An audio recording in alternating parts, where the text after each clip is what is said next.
Hello, Dearna Club. This is Andy Licht, live from Big Bad Con, and I am sitting down with Jess Levine. Jess, for those who don't know you or your work, would you like to introduce yourself? Yes, absolutely. So I am Jess Levine, game designer, author, sometimes a kindergarten teacher. I wear a lot of hats, and I've made a few games. You can see right here, I have The High Ground, which is a two-player dueling game of banter, posturing, and capes. It's a game about playing out that scene before two characters fight, that like classic movie scene where they're like bantering and posturing together, and it also happens to be carried by Heart of the Deernicorn. I've also got a couple other games available digitally, like Going Rogue, which is a like Star Wars Rogue One Andor-inspired game of tragic sacrifice and rebel martyrs, where you know you're going to die at the end, but the question is like, how do you give your life for something that matters? And then Planet Fist, which is this satirical sci-fi skirmish storytelling game, is what I like to say. It's a narrative war game where you are throwing this crunchy war game layer on top of Powered by the Apocalypse while working for one of three evil fascist factions that you as a nano clone have been forced to fight for forever. So those are three different games that I've made, and yeah. OMG. Okay, you really do it all. And those games, I have so many questions for them. So you've explained I Have the High Ground for us. What is one of the strangest settings that you've come across for this game? Because it's broad, it's about dueling, but it can be about many other things, right? Exactly. Like, it's got this sci-fantasy cover, but it is about the structure of the scene. It is about that, like, bantering and posturing, so you can play it in any genre that you want. And I've seen some really weird stuff and really fun stuff. Like, two friends of mine did elementary schoolers trying out for the solo part in a school play, and they're like in the hallway bickering back and forth and trading elementary school level insults. And then on like the opposite end, I've seen a post-apocalyptic bake-off. I have seen truly, two suburban housewives pulling the tops off of pudding cups to try and win a sweepstakes. I cannot, getting player stories of what settings they've come up with is one of my favorite things. And then personally, I tend to like this like high stakes drama. So one of my favorite, like, not what you might expect from a game like this is that the game ends when you strike the blow that starts the battle that follows. And this one, it's pretty short because my character just got like shot through the heart and died instantly after winning because the other person cried over their body. And so like, I had the moral victory in that death. And so that's kind of what I Have the High Ground is about, is looking good in this like duel of banter and posturing, which is why you have to name what your cape looks like, by the way. I love it. I think the pudding cups has to be my favorite for sure. But certainly getting shot through the heart, that's just like a Wild West classic in a way. Absolutely. Very interesting. The only Wild West characters I've created were having a karaoke showdown because they were lesbian exes in like a bar at like 2 p.m. on a Tuesday trying to show off to each other. And so they weren't having a gunslinger fight, they were having a karaoke night, and their capes were dusters, leather dusters. So cool. Karaoke. Okay, so that just brings me to my next question. Aside from like science fiction sword fights and lesbians, what inspired you to make I Have the High Ground? Where did the idea for the game come from? Yes, okay, so I Have the High Ground actually evolved out of another game that I was playing with Seda, a collaborator of mine who is brilliant and like has worked on all of my games, and truly I Have the High Ground would not be what it is without them. And we were playing a mashup of two games by Riley Rethel, creator of like Galactic, one of the creators of Venture and Dungeon. Riley has a game called It's Been a Long, Long Time, and another one called It's Been a Long Time Coming. One is about two people in an intimate relationship who've been separated for a long time and come back together, and the other is two people having a huge rivalry who were separated and then sort of have their Javier and... I don't know Les Mis well, but they have their like final showdown moment. Well, we had this enemies to lovers sort of pair, so we mashed up both games and interwove the prompts until it was kind of a little bit of a different game. And I loved this sort of verbal sparring back and forth that it became. It was supposed to be a sort of glimpses of moments throughout their lives, but it became this, let's answer these prompts and shape them into how these characters talk to each other. And I was like, I really like this. It helps structure a conversation in a way that inspires me. And so I was like, what if I made a game about that sort of verbal posturing that helped you know how to narrate, so you're not like going from square one, you don't have to completely improvise everything. So in Have the High Ground, every turn you are choosing thrust, feint, or parry, inspired by fencing. So that's an aggressive insult is a thrust, a feint is baiting a response, and a parry is like a witty comeback. And could we see some of, you have some tokens here for I Have the High Ground. Yes, absolutely. So like when you're doing your little rock, paper, scissors, you choose the token matching the fencing move of your choice. Hide it in your fist, and it's a 1, 2, 3 show, and then groans or celebrations if you are the victor or the loser. And all that determines is whose insults land for that round. Right. And so it gives that like little structure to you of like the pacing and flow, and also knowing what style of like insult or posturing are you doing. So that comes out of playing that game and going, I want a little more structure to my like very verbal, very narrative scenes. And it comes out of, watching every one of these scenes in movies and going, I love that scene so much. How do I help someone tell it at the table?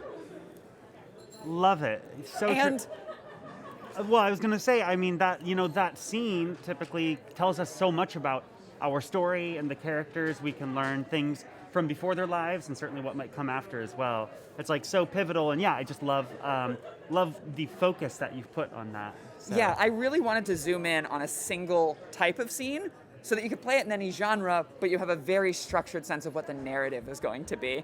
Right. I also just wanted a game that was good for playing sword lesbians and enemies to lovers. Like, it's dedicated to sword lesbians and like homosexual rivals everywhere. So that was the first words on the back are, let's face it, dueling is sexy. So it's also that vibe. Like, sword tips at someone's chin is very much. It's so the vibe of the game. And, well, I have to ask then, so you're both a fiction writer and a game designer. Yes.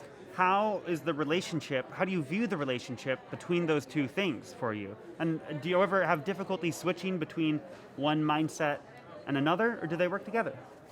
I really, really like this question because I do think there's a lot of connection, but not in ways one might expect. Because my games, for I Have the High Ground, I'm not telling a specific fictional world or story. You're really bringing that yourself. And in Planet Fist and Going Rogue, I'm really borrowing from Star Wars Rogue One. I'm really borrowing from Starship Troopers and PlanetSide 2 in these games. And so I'm not doing as much of like inventing a raw fictional world. But what I am doing is analyzing the structure of a piece of work or multiple pieces of work, which is the sort of close reading you have to do as a fiction author to get better as an author. They say, like, to improve as an author, read books, right? But it's not enough to read books. You also have to be reading those closely and understanding how is the author achieving what they are. And so when I'm making I Have the High Ground, I am looking at those scenes in movies and asking, how are they structured? What are these characters doing? How is it paced? What does the back and forth look like? And so that experience, doing that close reading to take into my fiction, really then informs my game design. And the same thing with Going Rogue and Planet Fist, where I'm asking, I want to boil these tropes in this other media down to playbooks that allow someone to tell the same type of story. I need to empower a player who may not know how to do that on their own to be able to tell that story. And so the mechanics have to capture those narrative elements. And again, that feels like learning from fiction in the same way that I do as an author. Sometimes I curse the fact that I haven't chosen to make a game where I get to make this whole big setting from scratch. And so that game of mine is hopefully coming someday where I get to flex that type of fiction chops. But for now, I think it's much more about the way as an author you learn to analyze a story structure, and that becomes game mechanics in my games. In the reverse, it's also very inspiring for me. So my first game, Going Rogue, happened because in lockdown, mid-lockdown, I got so attached to a game of Galactic 2E by Riley Rethel, a Star Wars inspired game. Okay. All four of us in that game were obsessed It was me and Seda, who I mentioned, and a couple other people. We were so obsessed. We wrote 150,000 words of short fiction between the four of us in 9 months about the characters of this game, in addition to our play sessions. Okay. Wow. And doing that got me so like in the writing zone. I had a novelette that I had been working on for 5 years at that point, but had been like unable to crack the ending. And I think it was the act of getting so excited about the narrative in this campaign that I'm just like writing things for 4 people. And once you're in that writing zone, it becomes much easier to do other sorts of writing. And so that's my first publication, The Direction of Clocks, which is like a story of lesbian accountability, or intergenerational lesbian community, accountability, suicidality, but via time dilation and space. Whoa, okay. Yes, and that was published in Clarkesworld, but like, I think I was able to finish that story because of tabletop gaming that I was doing and writing I was doing for tabletop games. So each one both informs how I do it, but then also just inspires my work in the other.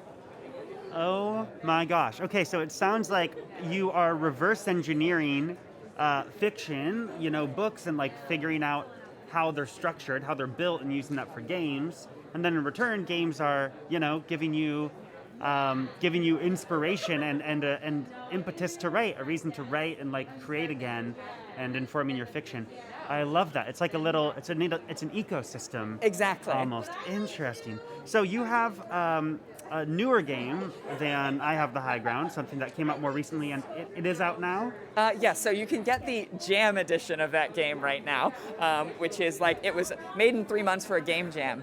And then I am working on a new edition called Faithless Edition, and that will be coming out sometime in the next like 6 months to a year-ish. Okay. That's going to add just like a whole bunch on top and really streamline the game. But if you get it now, you get the new one, which will be more expensive, for free digitally. So, And the game we're talking about is Planet Fist. Planet Fist. And for those who don't know, what is Planet Fist? Who should play it, and why should we play it? Yes. So Planet Fist, I had give you a brief introduction to it earlier, but it is a narrative war game, which is 2 words that confuse a lot of people when I put them together. It doesn't feel right. Yeah, no, that's kind of like what people think of as opposites. And part of what I'm trying to prove with Planet Fist is they don't have to. So, in this world where you are nano clones, and any time that you die, they just rebuild you, the objectives don't matter. The objectives are made up, and the goals don't matter. And so it becomes more about what is the interpersonal stories you are telling with the members of your squad? How are you finding meaning in this like absurd comedy where you are blowing up 3 times a mission? I had a character in a Planet Fist game, my friend Jackie, who their entire goal was to become a dog. But no dogs had been left alive on this like distant, no like animals were still alive on this distant war-torn planet where like a jump gate had been destroyed and they're all trapped there. And so her only impression of what a dog was an anthro dog furry. She thought that's what dogs were, and she's trying to dig up more information on what dogs were. And anytime someone uses like a dog-based cliche in combat, she's like, okay, I can become that. And so you get this juxtaposition of these absurd firefights, but then these people in them who are like trying to make something. There's NPCs who run like a little competition for the sickest tricks every round, and if you show them up, they give you a medal that then gives you a statistical bonus to intimidate your enemy. And so it's this interaction between these competitive wargame mechanics and this very narrative-focused system. I have a principle that says shootouts are stories. You're trying to create absurd table stories that people love to tell anyway. It's meant to be a table story generator in many ways. So smart. I mean, that's what people come away with often. The whole game sounds absurd. Yes. And fun and like a blast, of course. And I love that. I love the juxtaposition then of focusing on these interpersonal relationships and the stories that we're telling with a war game, with the setting. Really smart. And cool. I sort of navigate that by combining Powered by the Apocalypse and these wargaming systems. So like in the end, pretty much every round is going to come down to roll 2d6, and you either get like a failure, a partial success, or a success. But that lets you express all of these very expressive ways of accomplishing something, to do it play as conversation. You're not like on a grid and going 15 meters and then using this action. But there are these systems layered on top for like, how do you get put back together? Because you can die and come back next round. And like, what items are available to you? What resources? What assets? What vehicles? And so you get to flexibly use these in ways that a traditional war game is not going to let you create these larger narratives and weird solutions, while also having all of those elements to reach for, which I feel like a lot of players are comforted by having a lot of things on their character sheet that they can then invoke to like best the GM, right? Like GM's like, this bad thing happens, you're like, actually, look at this ability. It's fun to pick a device or an item or anything else. Exactly. Totally. Okay, so Planet Fist is available digitally now, and it sounds like physical copies will be coming out next year. So the new edition is coming out next year. That'll still be digital. I do hope to bring it to physical eventually, but there's not a current plan. Okay, so new edition coming out next year digitally, and then maybe physical in the future. Yes. If people are hoping for that, where can we find you, Jess, and what should people look forward to? Where should they look for you, and what should we know about? Yes, okay, so you can find all of my games at jumpgategames.itch.io, so on my itch page. And then if you want, I have the high ground, you can get the zine right here at Deernicorn's website, Heart of Deernicorn. And soon you will be able to get the premium set, which is the one that comes with these tokens, and then also D6s with like sword 6 faces. Those will be cool. Yeah, thank you. So those will be available on Deernicorn's website soon. And yeah, you can find everything else on my itch. You can also go to my website, jessfrom.online. And there you can find also my writing, my podcast appearances. I guest on actual plays, often for my games. And also, I do freelance. So if you're looking for writer, editor, sensitivity reader for your games, you can inquire about that on my website. Sweet. All right, we're going to put all of that in the bio. Jess, you have been an absolute delight. I'll let you get back to the con here. Thank you for joining us. Yeah, thank you so much for having me here.